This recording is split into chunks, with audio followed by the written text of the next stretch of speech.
Stalker is a Soviet science fiction film from 1979.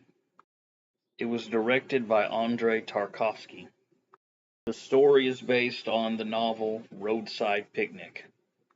The events of this film revolve around the mysterious zone, which is this large area around where a meteor crashed and strange things are purported to happen. It's said to be extremely dangerous. It's been completely evacuated by the authorities and has been cordoned off, with the guards shooting on sight anybody that tries to trespass. Guides, referred to as stalkers, will take people into the zone. People want to enter the zone for various reasons. The main reason is that there's a rumor of a room located in the dead center that grants the greatest desire of anyone who enters it.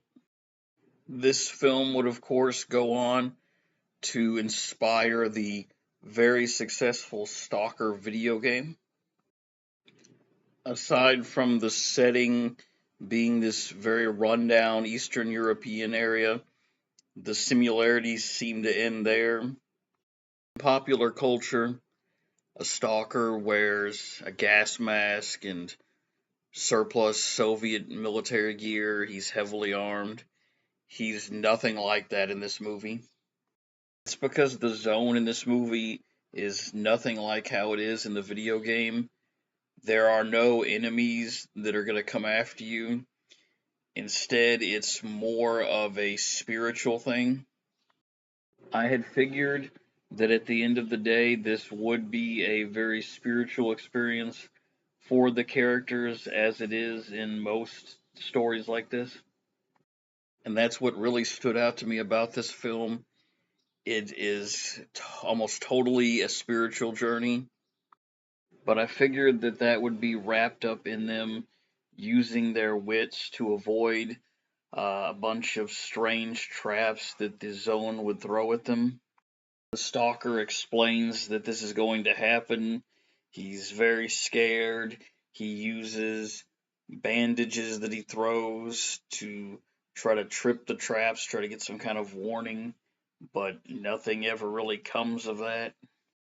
The zone clearly has the capacity to do this. It's demonstrated when they end up looping back around, the trail loops back around to where their companion that they left behind is. Instead, the zone attacks them in a more existential manner. It tortures them psychologically. It forces them to come to terms with things. The stalker is more of a spirit guide than someone leading people on a treasure hunt. I noticed that at the end, he's very upset that the people he takes into the zone have all failed, but I don't really feel like they failed. The zone sort of did its job because it forced them to go on this introspective journey. The zone has left a deep mark on the stalker. He is terrified of it. He's scared out of his mind pretty much the whole time. But he's also overjoyed when he finally gets back into it. It's kind of his home away from home. It's like somebody that just kind of stays in the military forever, or who intentionally returns to prison over and over again. It's a source of stability for him. But of course, in the end, that seems to change where he decides to focus more on his family, maybe. The stalker is gifted with a kind of sixth sense. He's attuned to the zone's moods. He's like someone dowsing for water. As you would expect, the main character is a stalker. He isn't given an actual name, he's just referred to as the stalker. The other two characters aren't given names either. They're just referred to by their professions, the writer and the professor. It feels a bit on the nose, a bit scripted, that these two characters are polar opposites. You've got a very logical scientist and a writer who, of course, bases everything around artistic feelings. The Stalker insists that they don't use their real names in the zone. I don't just think that this is meant to be for security in case they get captured. I think that there's a higher meaning behind this. It kind of reminds me like The Matrix, or maybe like joining some kind of religious group that makes you take on a different name. This movie looks very dreary. It looks like 1984. It looks like civilization is on the verge of collapse. Even before they enter the zone, everything is wet and grimy. There's a lot of old and wrecked stuff. It looks like the stereotypical vision of how Eastern Europe was during the Cold War. It makes me wonder if they're just kind of documenting their lives, which seems to be popular. This film has a very slow, deliberate pace. It's similar to 2001: A Space Odyssey. There's lots of long, static shots or shots where the camera slowly pans. I would go so far as to call this a trance film. This film is great at building tension and anticipation, but I'm always left wondering if there'll ever be a payoff.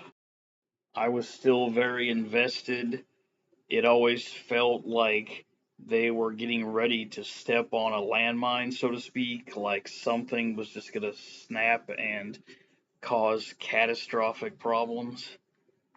The very long, drawn out scenes were making me wonder if it was trying to lure me into a false sense of security.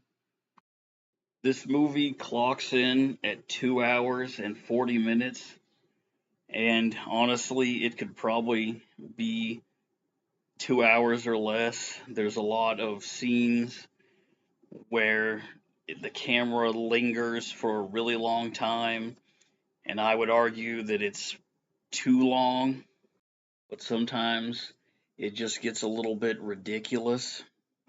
There's taking your time and being deliberate.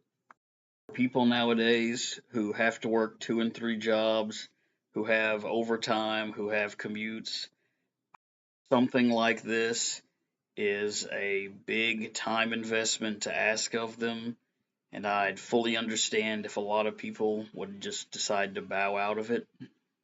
There were a lot of sequences that felt like a stage play, with the characters standing in place and talking, with them going on these long monologues.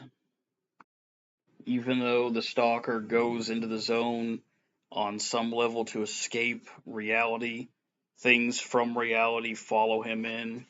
There's those needles that were on the table at the start. The first assumption is that they're drugs. It's his way of coping with his troubles, but they might also be medication. He's shown to be kind of sick. He coughs at several points, and I have to wonder if the zone is making him sick. Film has very loud, crisp sounds like them walking, things landing in water. It's kind of uncanny. I guess it's a way of showing just how magical and strange the zone is. There is, of course, a clear delineation between the zone and the outside world, similar to the Wizard of Oz. Whenever they enter the zone, it switches from like sepia tone to color. When it switches to the subjective viewpoint of the stalker's daughter, even though she's on the outside, there's still color because, of course, there's something of the zone in her. I'm not really sure what to make of this character.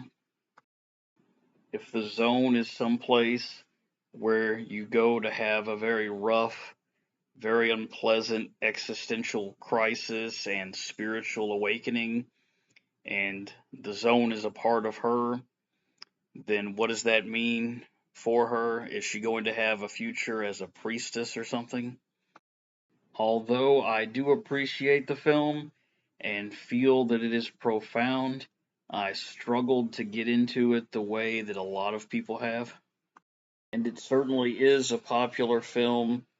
It's praised by critics, and it's left its mark on popular culture. You see the images from it from time to time. It's, of course, the basis for the video game. People who guide explorers into the Chernobyl exclusion zone are referred to as stalkers. But what did you think?